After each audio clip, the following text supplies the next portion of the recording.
10, 9, 8, 7, 6, 5, 4, 3, 2, 1. All systems go. You're listening to Sudbury News Talk. I want to show you something. Stand by. On the morning shift. Anything Could happen. Sudbury News Talk on the morning shift.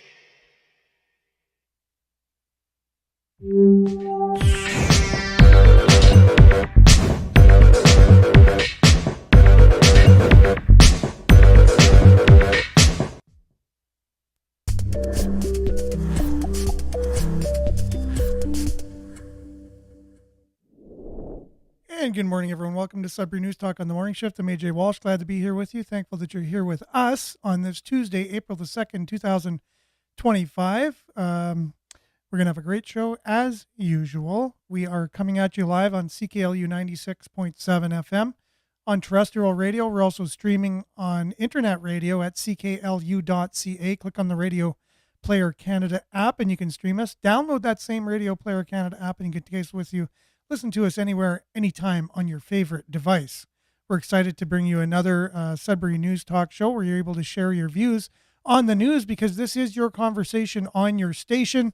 So make sure to comment, and the way you can do that is through Facebook and YouTube, where we're live at facebook.com/Sudbury News, youtube.com/Sudbury News. Make sure to like, share, subscribe, and follow those two channels along with our other social medias, which this show will be found on demand immediately following the show. If you missed the live on Facebook and YouTube, we're also at x.com/Sudbury News. So make sure to like and subscribe and follow, like I said, for our channels and our pages. We really appreciate you. We really appreciate the platforms, including CKLU, your campus and community radio station. Been around since 1984. Started off in a humble trailer on Ramsey Lake Road in the Laurentian University campus. And now it's located at the corner of Elm Street and Elgin in the old Telegraph building, part of the MacEwan School of Architecture. We're grateful for Laurentian University and the partnership that we have with them. However, the station depends on people like yourself. So make sure, if you have the means and you support the show and you agree with free speech on radio, to drop a donation at cklu.ca. Pledge Week only happens for a week, but it's Pledge Day every day at CKLU. So we appreciate you. Thanks for joining us. We're going to head right into the weather portion of the show because we have some interesting weather as usual. We had a reprieve from some freezing rain, but it's coming back. We'll talk all about it here in our weather. And then we have some local headlines, your comments, and then we'll have a deep dive into, again, there's so much in this federal election going on. We'll have some information on that, and you'll want to stay tuned because we didn't get a chance to talk about it yesterday, and we'll just get to business today. I promise. We'll be back right after the weather.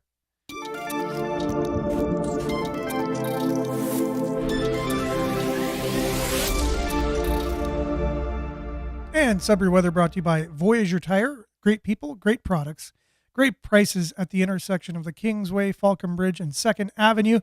Let them know that we sent you, and you'll get a 10% discount off already discounted name brand tires. And make sure to check out their car wash while you're there. Currently, it's minus 10 degrees, but it feels like minus 18. It's partly cloudy. Today, we can expect the sunniness to turn into increased cloudiness near noon, and then snow mixed with ice pellets. Local blowing snow this afternoon. Snow, ice pellets amount to 2 to 4 centimeters, and the wind will be gusting up to 60 kilometers this morning. High of minus 1 today. Wind chill minus 17 in the morning, minus 8 in the afternoon. Tonight, ice pellets, changing to freezing rain this evening, and then ending after midnight. Then cloudy with a 60% chance of drizzle. Risk of freezing rain this evening and overnight. Wind will still be gusting up to 60 kilometers per hour. Low of minus 4 with temperatures rising to minus 5 in the morning. Wind chill minus 12 this evening. And then Thursday, mainly cloudy with a 60% chance of drizzle, changing to 40% chance of flurries or rain near noon. Wind pretty much gusting to 30 kilometers in the morning. high of +5 with temperatures falling to +1 in the afternoon. So it's a mixed bag of weather. Pretty crazy. Your long range, again, periods of drizzle. Tomorrow, 60% chance. And then sunny on Friday. They're still sticking with the sunny forecast on Friday with a high of +10. Can you imagine that? Anyways, we look forward to that day after this last weekend and tomorrow and the next day, or today and tomorrow. Saturday, 5 degrees, cloudy. 30% chance of flurries on Sunday, high of +1. 60% chance of flurries on Monday, high of -3. +1 on Tuesday with a mix of sun and cloud. A look at your satellite taken as of 7:30 yesterday morning doesn't really cut it. So let's see here. Taken as of 3 a.m. this morning, it almost looks the same. But anyways, the clouds have rolled in, and we can expect that precipitation. Take care on the roads. Drive safe according to conditions. And if you have to avoid travel, avoid it. That's your weather, brought to you by Voyager Tire. Visit them online at voyagertire.com or walk right in and let them know we sent you. You get a 10% discount. We'll be back with news headlines, your comments, and more right after this.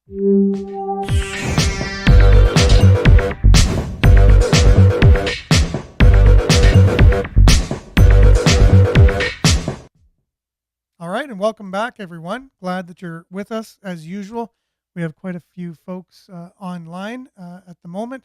We'll be diving into the portion of the show that we didn't have a chance to get to yesterday right away. So we're going to just a few morning shout outs and we're going to head right into the show. Good morning. This is Northern Hillbilly. Nana, good morning. Good morning, second. LOL. Blessings, everyone. And you're Nana now on YouTube. So we appreciate the handle. And let's see. The more people awake, so this is Northern Hillbilly, the more they'll see their history is a lie. Well, much of history is whoever is writing it are usually the ones who, have the means, have the power, have the money, have something to gain by giving you a particular history. So history, you have to really look into it for yourself. As we know, in recent years, we look back and we realize the things we were taught in school could have been taught a lot more accurately as to our real history. And the more you dig deep, you'll find even more incredible things about real history. So yeah, it's a real great thing to study, our history. And Selena, good morning to you on YouTube. Thanks for being with us. Judy on Facebook, good morning to you. Marianne, good morning, everyone from Barrie, liked and shared as usual. Belinda has a positive statement of the day every morning, so good morning to you. And anything you lose by speaking, your truth isn't a loss. It's an alignment. Sometimes growth requires new company, new locations, and new mindsets. Double heart emoji. So you're not wasting your time by speaking the truth. And if it falls on deaf ears or unappreciated, or you have, some people not particularly appreciating what you have to say, there's always new people. There's always new crowds. There's always others that might be interested into what you are sharing, and you'll find like-minded people. And that's a process of life, right? And Hazel, good morning to you. Prayer emoji, much appreciated there. Good morning, Hazel. Disabled Kane, I'm a little silhouette of a man. I got a moosh. Can you do the fandango? There you go. So thank you, Disabled Kane, for that. I went ahead and read your comment in real time without reading it first. So I just added to it on the fly.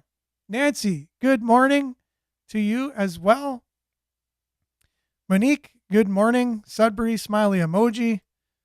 And Selena says, sorry, have to go to work. Oh, no. Well, you can listen on the radio. Listen on the radio and we'll know that you're there, and have a good day at work.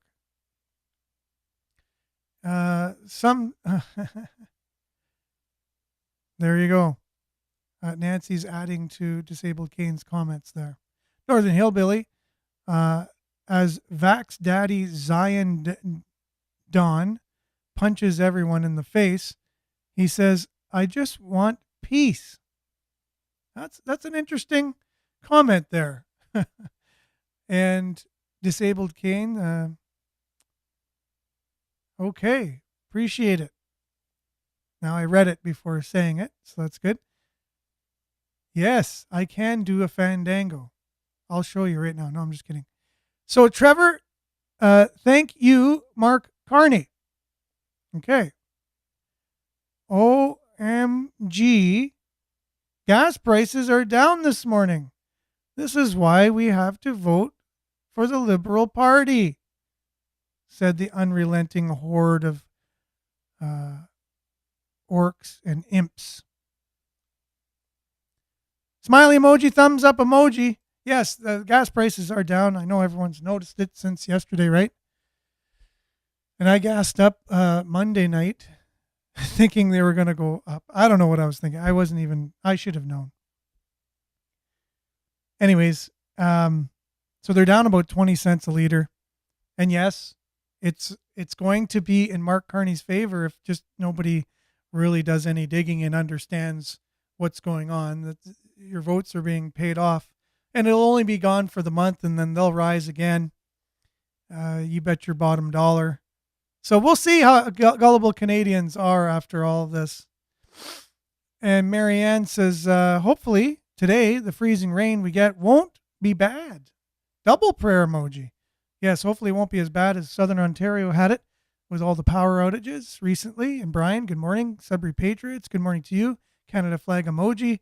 Belinda says, spring weather brought to you by geoengineering. That's a good one, and it's very true. Marianne says, that is an election tactic only, unfortunately. Although it helps. If he gets it, watch out.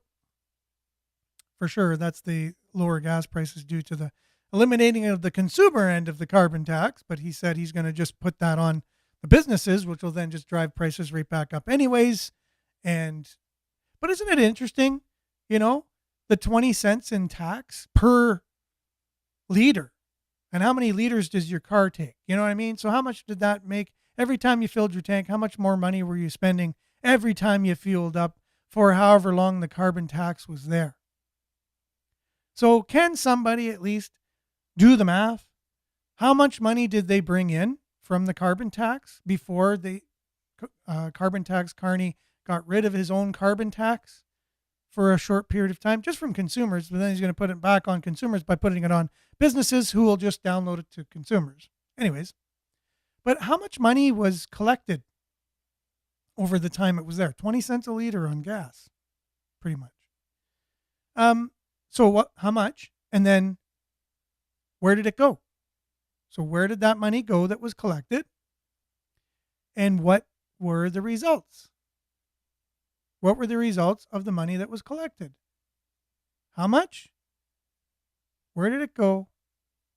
What were the results? That would be really great for someone to do before the election, to just show, what were they telling us the carbon tax was for? It's because the world is going to end because there's too much carbon, which makes the world greener, is what I thought. And plants love carbon. And I thought that's what science was before the last couple of years. But what were all the reasons they were telling us we needed the carbon tax for? And well, how can they just take it away then? Isn't the world going to implode now that we're not being taxed? Right? These are just questions I have. Again, sorry for embellishing a little bit here. David, good morning. Take care. Stay safe. Same to you, David. Northern Hillbilly, a good rabbit hole to wake up on the land of Khazaria. So there you go, all you rabbit hole enthusiasts. The land of Khazaria is your next rabbit hole, brought to you by Northern Hillbilly. So yeah, if you want to check that out. Larry said, I learned more on the streets and going to work than I ever did in school. You're not the only one, Larry. You're not the only one. Although I do appreciate my education, and it was an interesting 7 years of school. Well, 7 years of post-secondary school. That's on top of the 12 years of school before that. But there were things that I learned. However, it could have been exponentially better. And I think they make more of it than what it is, like in terms of what the world looks at schools' knowledge as being, right? Knowledge is, like you said, every day is a learning experience. I like the fact when you go to school, though, it's organized, it's orderly. You learn subject by subject. That's really cool. It could be so much better. We could have such way more effective education, especially here in North America and in the Western world. Things have kind of gotten out of hand in our education system. It's teaching ideology rather than actual education, things to learn that are going to help you in your life. But anyhow, a little digression here again. And good morning to you, Larry. Good morning to all. Appreciate your comment. And Marianne says, everything we have been made to believe in history is a lie, just like TV. Tell-a-vision. Get it? Wink, wink. Tell-a-vision. Yeah, there's all kinds of things, like even what television programs are programming, right? You watch a television program and it's programming. What is it programming? Well, it's programming you and I. So interesting English language wording for these types of things. And that goes on and on and on. Shirley, good morning. Sudbury, happy hump day. Please be safe out there for sure. Many emojis. Thank you very much for that, Shirley. And Pat, good morning, y'all. Good morning to you. Peace sign. Denise, good morning, everyone. All have a wonderful day. Stay safe and healthy. Like and share. Much appreciated for the shout out there. Yeah, there was a standoff in Capreol last night. That's going to come in a second here as we cover a couple of our news stories. Standoff in Capreol. We'll get right to that. Good morning, Andrew. And Jason's joining us as well, all the way from Alberta. We have a few Albertans been joining us lately. Very early in the morning to be joining us here, Jason. So thanks for that. I've been catching a lot of your lives, by the way, on Facebook. It comes up automatically when I'm scrolling here, looking for some news. So I appreciate all your lives and all that you're up to these days. Lowering the gas prices is just Carney trying to sink the hook. That's Belinda. Many people believe exactly that as well. So good morning, Estelle. Thanks for being on. And thanks, everyone. David, good morning to you. And Jason says it's a 5% tax was applied to gas only, 80 cents a liter. Oh, my goodness. Yeah, there's so much, right? It's so crazy. But I want to know how much money was collected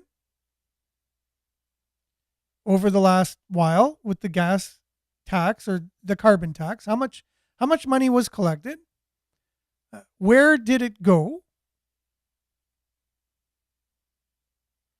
Yeah, he says Jason says my friend Chris had the gas at 80 cents a liter at the whistle stop. Yes, I saw that as well on a separate video, and then you had mentioned it on yours, or one of your viewers mentioned it, and I saw the video as he was lowering the prices on the board there. It's pretty interesting. How can he charge 80 cents a liter, right? I think making a statement for one, but how much carbon tax is in the prices, right? My goodness. And pronouncing your name again, I'd have to go back and my brain. Good morning to you. Thanks for being on. Yeah, I don't even want to try it right now because I don't want to get it wrong. I just remember. Give me a second here. I'll try and remember. I say Euclid, but I don't think that's right. And Evelyn says, good morning. More ice coming our way. Be safe, people. So Brian's got the breakdown of the gas here. It looks like 20 cents times 60 liters. It's $12 for about 12,000 every 1,000 fill-ups. So again, right? And how much? And Liette, good morning, everyone from Collingwood. Good morning to you, Liette. Quite a few people on, so I want to dive right in this morning. David Graham's joining us. Smiley face emoji. Good morning to you, David. Thanks for being on. And so much money was collected through the carbon tax already. So now that they got rid of it, how much was collected? Where did it go? And did it actually can we actually use this as an experiment to see if it actually helped the way that they said it was going to, right? You want to hold politicians accountable. Euclid. That's right. I think I did get it right. And sorry about forgetting for a second, Euclid, and appreciate you being on. We have a lot of francophones on the show, thankfully. In my striving to learn French, I'm still at the beginnings of it, and I have to put a lot more work into it. But I know, Phil, good morning to you. There's some French for us. Good morning, Phil. Appreciate that. Little humor in the show never hurts, right? So Sudbury news here. What's going on locally? Talking about what Nancy just brought up. There's Capriol. What was going on there? There was a standoff. Gas prices, one of the biggest news stories of the day, obviously. But Sudbury Star reporting in their newsletter this morning that there was indeed a standoff in Capriol. Residents of a Capriol neighborhood were asked to shelter in place as Greater Sudbury Police dealt with a barricaded individual yesterday. Police were on the scene in early afternoon at an address. So that's a typo. I just go ahead and trust it when it's news to read it. But anyways, police were on the scene. It's one instead of on the scene. So anyways, they were on the scene early afternoon at the address on Hannah Avenue between Shaw Street and Maple Boulevard. Many of the streets were blocked by police. And if you want to know more about that, head on over to our news aggregator, Sudbury.news. Click on the story and you could read all of the details on that. But that Sudbury Star has that story for you. In some other news, sports-related news, the Sudbury Wolves were in action last night in their playoff series against the Kingston Frontenacs, in which they were down 2-0 already in the series. Bad news, unfortunately, didn't go very well last night. I was able to catch the game. Headline is, "We can't give up." Sudbury Wolves look to regroup after Game 3 loss at home.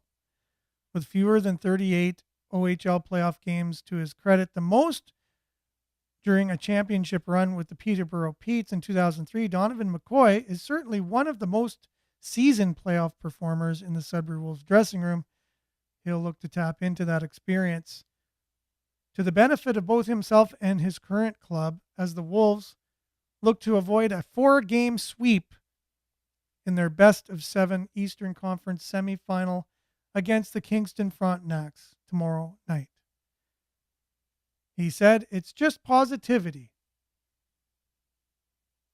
After the 4-2 loss last night, we were all hoping for a big comeback when they were down 4-1. All the goals coming in the second period, other than Quentin Musty scoring at around the 5-minute mark, making it 4-2. We had a little bit of hope there, but it was pretty diffused quickly by the Kingston Frontenacs. And now Sudbury Wolves look to avoid a 4-game sweep this Thursday night. Randy Bachman will be set to take care of business in Sudbury, rolling into town on May the 4th at the Sudbury Arena. So if you want to catch a iconic Canadian music legend, part of the Guess Who and part of Bachman Overdrive, you can catch him at the Sudbury Arena in about a month. So there you go. And then Beach Boys are this month at some point too. So Beach Boys, Randy Bachman, some nostalgia going on at the Sudbury Arena for everybody. And today, Donald Trump is coming out with his Liberation Day tariff announcements, right? So the U.S. renews tariff threat as Northeastern Ontario federal candidates hit the campaign trail. So they're talking about what they think is going to happen with the tariffs and what you can be promised. Starlink installer in Northern Ontario says business has been down since January. I guess a lot of people not wanting to get Starlink in opposition to Elon Musk and, the whole, relations between Canada. And good morning, Wade. Pass it on undercoating. Joining us this morning. Much appreciated. No, I use something called Switcher Studio. David, you pay about $65 Canadian a month and it does everything for you. But OBS is free if you want to be techie and you understand things. You can use OBS, no problem. I use something called Switcher Studio. You can just Google that. So anyways, there's all kinds of other stories going on here, local stories. For all local stories, check out Sudbury.news. I'm just looking through some things here. It's Liberation Day, right? U.S. President scheduled to unveil a new round of tariffs at 4 p.m. today. It's from Sudbury.com. There's an invasive beetle that we're fighting against. It's going after our black ash trees. CBC's reporting. Check out that story for more on that.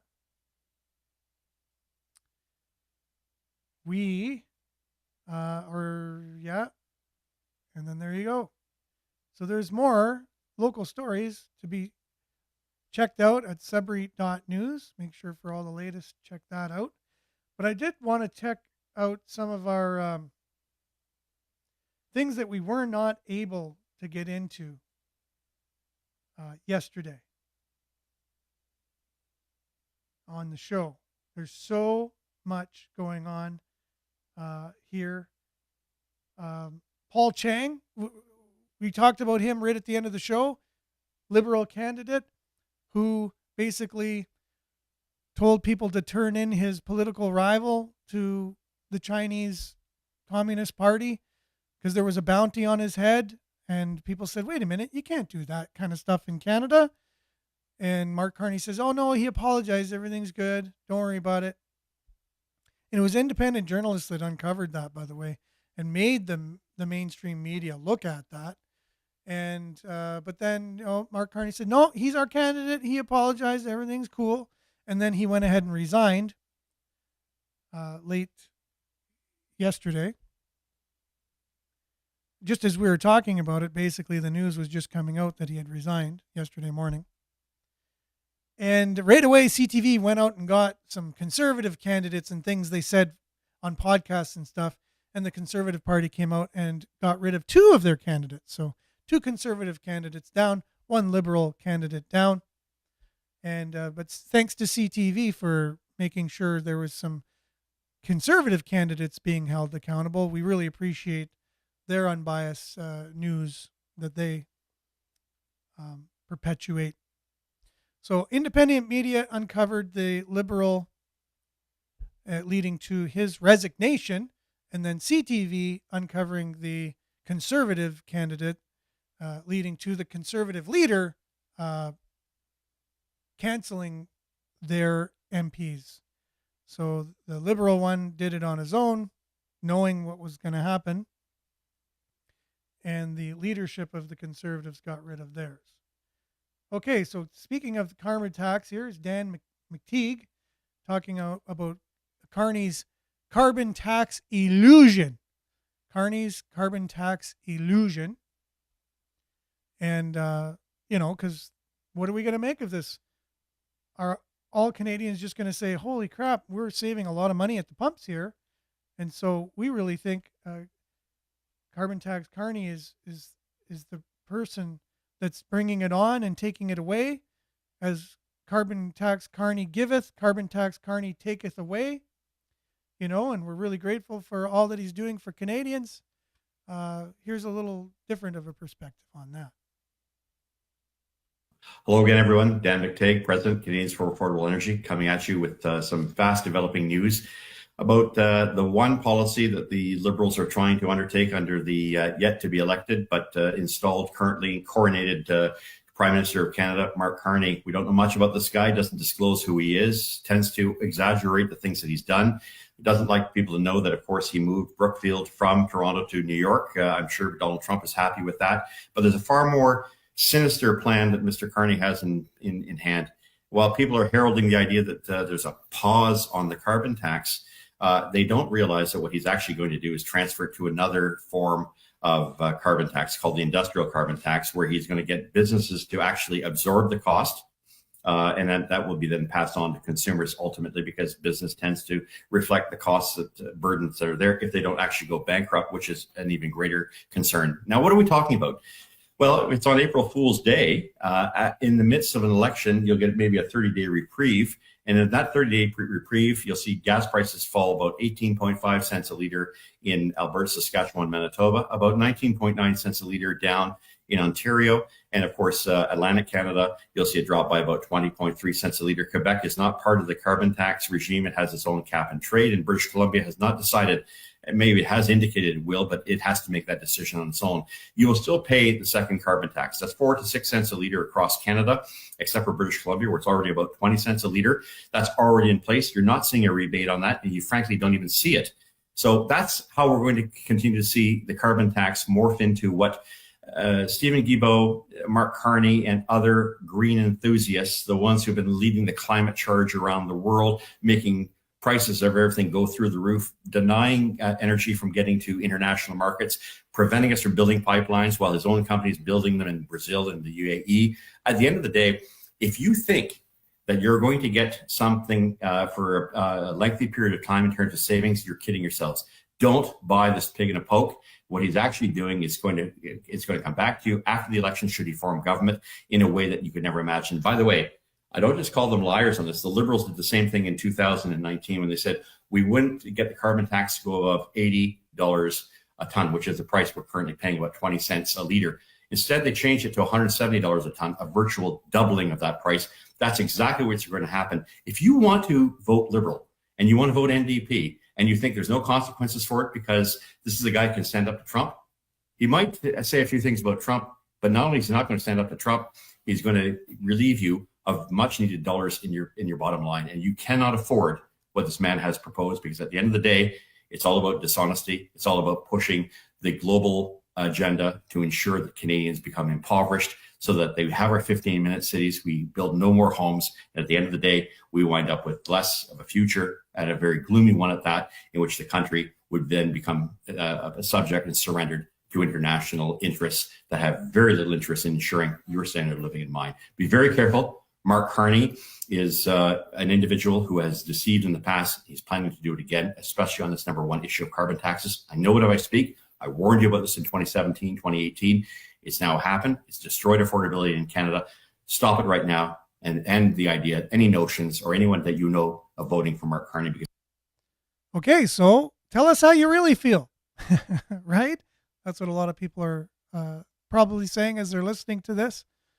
Well, he sounds pretty one-sided. I mean, why don't you show two sides of everything? That's what I get a lot on the show. The reason why we're showing this side is because mainstream media doesn't show any of this side. So it's like I kind of have to just almost balance it off a little bit and show as much as we do the things that mainstream media are not sharing with us.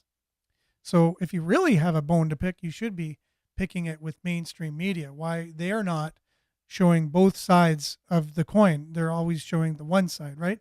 Then we could then balance ourselves a little bit more too. And that's the way I'd actually like to be able to do it. And Scott, good morning to you. Thanks for being on. So sticking with a little bit here, again, why are we always picking on Mark Carney on this show? It's not picking on. It's just we don't know much about this guy. He came out of nowhere in terms of his public persona. Like, he's just known as the guy who saved the world. Like, okay, is that true? Is he Superman? Like, he came in 2008 and saved the world and went to England and saved them from Brexit. That's all you hear in the mainstream media, but that's just not the truth. So we definitely want to get the truth out there, and we're doing our best to do that. But if you remember, back in the Liberal leadership, they were going for the Liberal leadership. Let's see.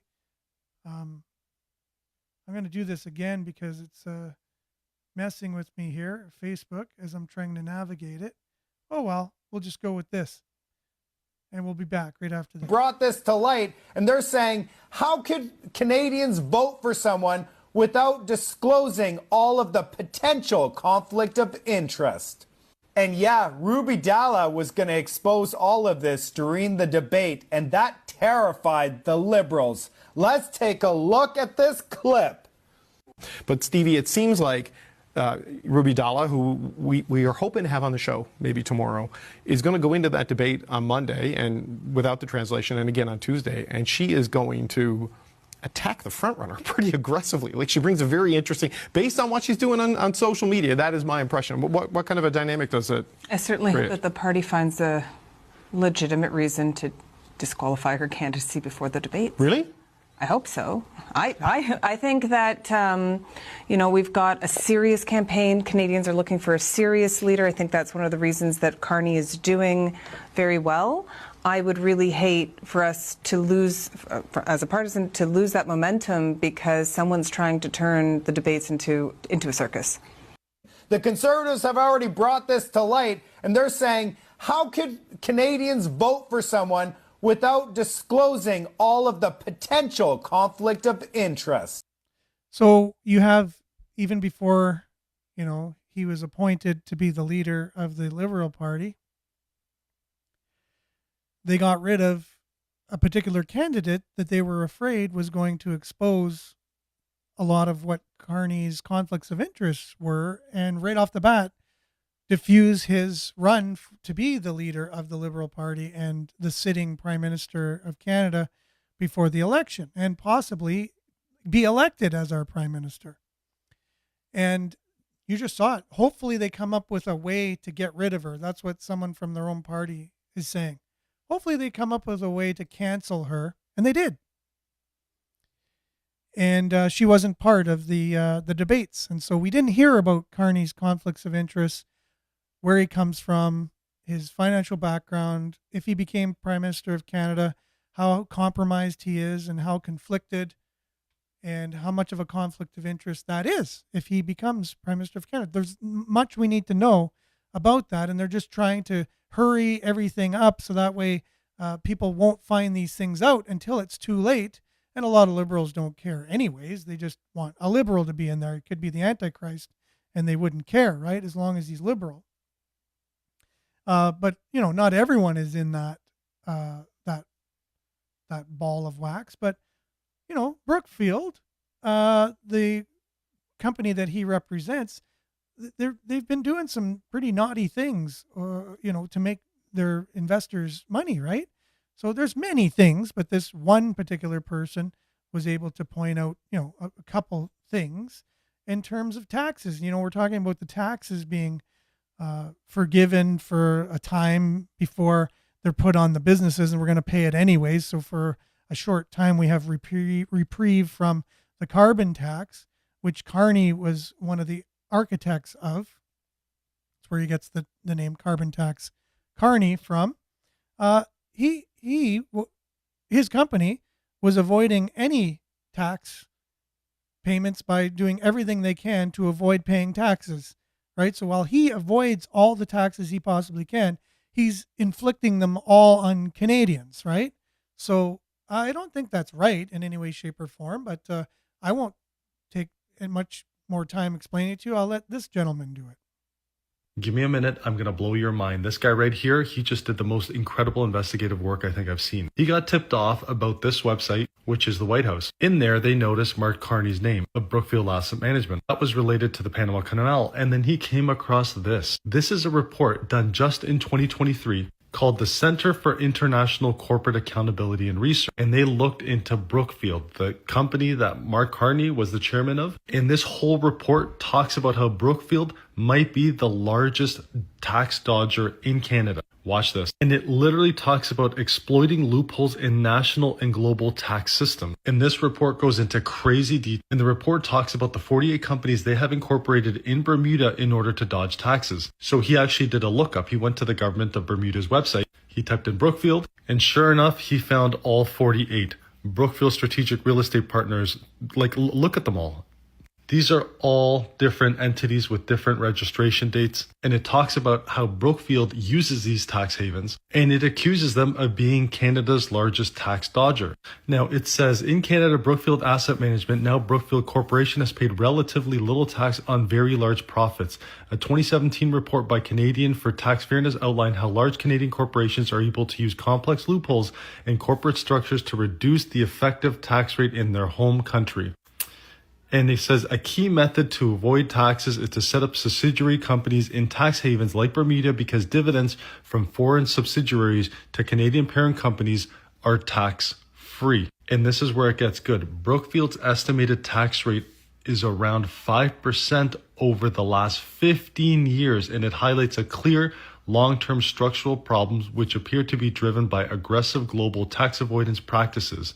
According to their analysis, they found that the gap was nearly over $6.5 billion, with more than half of the total in most recent year. This is the amount of what they're accusing them of tax avoidance. And it clearly says Brookfield has appeared to avoid billions in tax payments in Canada. Perhaps it's time for Canadian legislation to close tax loopholes and the CRA to conduct a more thorough investigation. And this is the person that is going to be replacing Justin Trudeau. He was in charge of Brookfield this whole entire time. This is not getting enough attention, nor the attention that it needs. Every Canadian needs to know about this. So, yeah. Right? Is he right? It's not really getting attention. Have you heard of that before? Wouldn't that be breaking news? Let's say this was Pierre Poilievre and he had this side gig being a chair of an organization of, making billionaires billions of dollars of income through investments. And he was doing this stuff. You don't think CTV, CBC, Global would be all over this, like everybody's business? It really does show the bias in our mainstream media. Why is that true or not? So if you're a liberal and you're like, no, you're spreading misinformation all the time. Okay, well, you go look at it yourself. He already said which website it came from. And I love these independent media people. They give the sources. They say, found this on this website. This person said this on this date. This is the news article. These are the, all the information you need. And you can go find that out. That's what news is supposed to do. But it doesn't. And where do these ideas come from anyways? Who is the real Mark Carney? Please stand up. Please stand up. Right? The real Mark Carney belongs to an exclusive group of people that make decisions for the world as part of the WEF, the World Economic Forum. Now, even real Marxists would have a problem with what the WEF does, which it has its roots in Marxism, because it's looking to make an entire socialist order of things in the world, with a few controlling everything. You'll own nothing and you'll be happy, which is Marxist doctrine. No one should own anything. Everything belongs to the state, which then there needs to be a tyrant dictator comes out who establishes this socialist utopia, and then they back away and just let everybody kind of be socialist utopians. And then everyone lives forever free with unicorns and rainbows and cotton candy kind of thing. But that doesn't happen in the real world, right? And so you have these global elitist people that are basically forming a fascist globalist government of technocrats, large business entities, and only a few people. And here's Jordan Peterson, Ezra Levant from Rebel News, discussing Ezra's last 4 years of covering the WEF gatherings in Davos. You get a little sense of who Mark Carney is, who he hangs around, and see if you relate to that. See if that's the kind of guy you want running our country. Even if you're a true liberal, you have to just take this into account. Does this resonate with Every you? year, we go to Davos, Switzerland. That's this town that the World Economic Forum takes over. Yeah. How would you describe the World Economic Forum for everybody who's watching and listening? It sounds super boring, doesn't it? World Economic Forum. That sounds like economists studying the world. Yeah. Sounds good. Yeah. It's not. These are the masters of the universe. I call them the VVIPs. Yeah. These are prime ministers, presidents, royalty, pop culture stars. Yeah, and the lobbyists. question is why? I asked some Davos attendants who were very well positioned, like who the hell Klaus Schwab is. It's like, how in the world did this cartoon dictator of the world character manage to convene all these VVIPs, as you call them? And Klaus Schwab is a convener fundamentally, and he's certainly not elected. He owns it. He's an owner. Yeah, right. I call it a crypto government. Here's what I mean by that. Yeah, definitely. You have members of government, Chrystia Freeland, Mark Carney. These are the two leading contenders for Hear Alberta. that? That's Chrystia Freeland and Mark Carney, for those of you who are thinking about voting for them. See, a vote for them is definitely a vote for the WEF, and there'll be a lot more about that on this channel soon. They're both board members of the World Economic Forum. Justin Trudeau was a global young leader. Yeah. And Klaus Schwab bragged, and I'm going to say it in his German accent, we have penetrated the cabinet of Canada. And Yeah, you got to sexual do metaphor intended. You've got to do it in that accent because he really is like a Bond supervillain. That's for sure. It's such a comical, blackly comical reality. Yeah. But I don't have a problem with rich people meeting to talk. Yeah, well, they're going to. But what do they do there? Here's why I call it a crypto government. Number one, a real government has an independent press. Just a scrutinized thing. The World Economic Forum, there's lots of journalists, but they pay to participate. So they'll never be skeptical or accountability journalists. We go, but we are not allowed in. We're kept outside the security perimeter because we ask unvetted questions. So that's where you're always lurking out there on the street, like an ambush squad. That's right. And I'll tell you in a minute some of our favorite catches. Yeah. Number two, in a real government, there's an opposition, and sometimes they rotate people through. That's a form of a check and balance. In a real government, there's a lobbyist registry. Who was meeting with them? Technically, it's a fascist organization. And fascism means to bind together, right? And the fascists were big into the idea that, and this is kind of what defines fascism, that media, corporations, government should all be working together as a unit to push forward whatever the interest happens to be, whatever the agenda happens to be. And the WEF is a place where exactly that happens, is that the elites of all the different power hierarchies meet and, conspire morally to improve the planet, despite the fact that they have no democratic standing. And as you said, no opposition and no journalistic coverage, and that it's a pay-to-play arrangement that's made Schwab and his cronies exceptionally rich, and that's really demented and twisted the world in unbelievably pathological ways. Net zero, that's a WF initiative. ESG, right? That stakeholder capitalism, that's all pouring out of the WEF. That's the sort of thing, by the way, that Carney supports in spades. He's an architect of those policies and a distributor of them all around the world. Carney believes that 85% of the world's fossil fuels have to remain in the ground, and that somehow magically Alberta in particular is going to have even better jobs under this new green economy that he can't define, that's going to apparently run on hydrogen of all bloody things, all the pathological idiocies you can possibly imagine. So he's like Trudeau on steroids. And so, that's the WEF, man, in a nutshell. Every stupid idea you can possibly imagine the last 15 years has been promoted by the Davos crowd, all to virtue signal because they're guilty about being, guilty about being rapacious billionaires, I suppose. They could work a little on the rapaciousness and a little less on the virtue signaling. So anyways, okay, so you're in the WEF and you're out there trying to, what? What are you doing? Well, and Ezra goes on to explain, how, what his experience has been reporting. And many of you would have seen some clips of reporters trying to get stories from these people as they're walking to and from their different workshops and meetings of how they're going to rule over us and how they're going to make that happen. And Bill Gates comes out saying, we're trying to put diseases in different, things that we're injecting into people and stuff. And it's going very well as we're trying to depopulate the world. That's basically what he says. They say these things out loud at Davos, right? But they word them in a way that they're helping humanity somehow. Well, he's helping humanity by getting rid of humanity.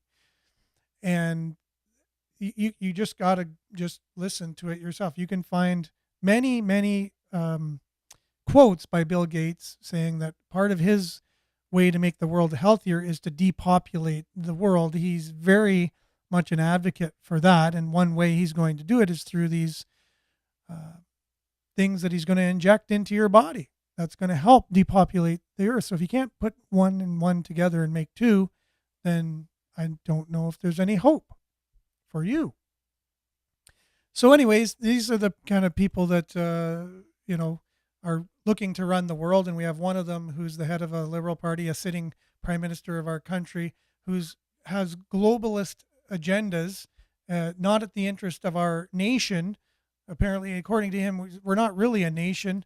We're just part of a global community, and we have no real identity or sovereignty anyways, because we're already part of this global group. So it's pretty it's a hypocrisy for them to say that, oh, we're Canadian, just buy Canadian, dress up with a hockey shirt and miss a wide open net for, to do some PR and whatever. It's really just laughable, but not laughable if he gets in, not laughable to you and I. Let's keep the gas prices low. Let's vote according to our knowledge, not our emotions, and really get out and actually, even though they're trying to have a quick election, pull a fast one over us. Early voting goes ahead Easter weekend, by the way. The long weekend, Easter weekend, that's early voting, and then the next Monday is the final vote. What could go wrong there, right? So a lot of people don't even have faith in our election coming up. Something nefarious is going to happen. And anyone who has the ability to make this happen would be someone with Mark Carney and his ties. He has all the connections to do something that's going to undermine the nation in terms of a global interest, because it's all for the good of the globe, right? Even if you steal an election, which could very well happen, it's for the good of humanity. So we're doing something bad in order to create something good. That's where a lot of this, it's okay to burn down car dealerships because it's all for the good of people, right? We got to commit crimes in order to start something good to happen. It's a really crazy mind virus that people have adopted over the last 10 or so years or more. But that's all the time we got on the show. I appreciate everybody for joining us. We'll be back same time, same place on the same platforms, God willing, tomorrow. Have a great hump day, everyone. Remember to continue to stay aware, like, share, take care. Stay tuned now for Earshot Daily on CKLU 96.7 FM. And remember to stay safe with all the weather that's coming today. We'll check you out tomorrow. Ciao for now.